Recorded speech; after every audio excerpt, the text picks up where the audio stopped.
They lifted their glasses, cheering for my brother as though he had just discovered the cure for cancer. To the new head of the family, my father announced proudly, his face glowing. My mother, dressed in pearls with venom behind her smile, gave a firm nod before dropping the words that sliced through me like a blade. We're giving all $2.5 million to your brother. The air in the room froze. Then she turned to me, her voice sharpened. You're a disappointment. Take care of yourself. That was the moment I stopped being their son. I became something else entirely. Above us, the chandelier buzzed faintly. Silver clinked against porcelain. My brother cleared his throat, pretending to play humble. But for an instant, I caught the smirk tugging at his lips. And that's when my grandmother rose to her feet. 93 years old, her hands lined with age, posture unbent like steel. The room went silent. After her stroke, she'd hardly managed a full sentence in years, but now she gripped her cane like it was a weapon. My turn, she said. And with those words, everything shifted. I hadn't always been the outcast.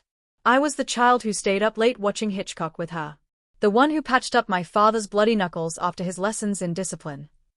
I was quiet, observant. My brother? He was the golden boy. All performance, no depth. Scholarships he hadn't earned. A job passed down like an heirloom. A smile polished for show, but no loyalty beneath it. He never loved them, he only learned how to exploit them. Me? I only wanted peace. I walked away from the family business, started something of my own, small, steady, successful. But it wasn't flashy, so to them, it didn't count. I barely noticed when he started visiting Nana more often, flowers in hand, car rides, charm dripping from every gesture. I thought it was affection until I stumbled across a forged signature, an attempt to transfer her trust into his name. Careless digital footprints littered her accounts. I found them while helping her set up a new phone. I said nothing. That was when the gears shifted inside me. Not anger, strategy. He thought I was too soft to strike back. His biggest mistake. Step 1, Nana signed over power of attorney to me. The paperwork was airtight, notarized, witnessed. Her hands trembled as she wrote, but her eyes locked on mine. Make them pay, she whispered. Step 2, I built my evidence. Bank statements, emails, the falsified trust. I brought in a forensic accountant, an old college friend. She uncovered an offshore account, hidden neatly from the IRS. Step 3, I planted just enough fear. An anonymous letter here, an IRS warning in the mailbox there. Panic spread. My parents demanded answers. My brother spun lies, gaslit them into confusion. I waited in the shadows.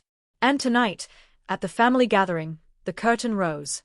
When Nana stood tall and declared, "My turn," I knew the play had begun. "You've always favored him," she said, her voice trembling but fierce. "But I know who truly deserves respect in this family." My father shifted, uneasy. My mother blinked too fast, her lips twitching. "I gave you the family company 30 years ago," Nana told my father, "and you twisted it into greed. I gave you sons, and you shattered one." The room chilled. "I've written a new will," she continued, lifting a single sheet of paper. "Effective immediately." She handed it to the attorney who had been waiting quietly all evening. "Everything I own goes to him." She pointed directly at me. "My estate, my property, my 4 to 7% of the company. It's all his now." The silence was heavy. I rose slowly, fixing my brother with a steady gaze. "You wanted everything," I said calmly, "but you forgot the one lesson Nana taught us."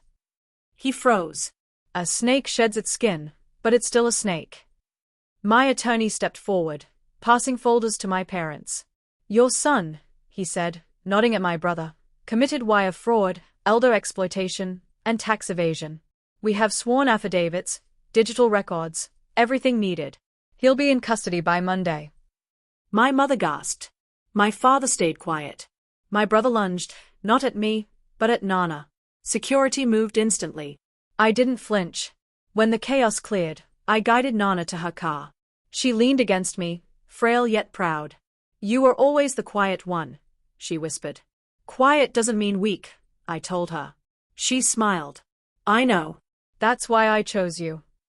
She passed 3 months later, peacefully. But she left behind more than wealth.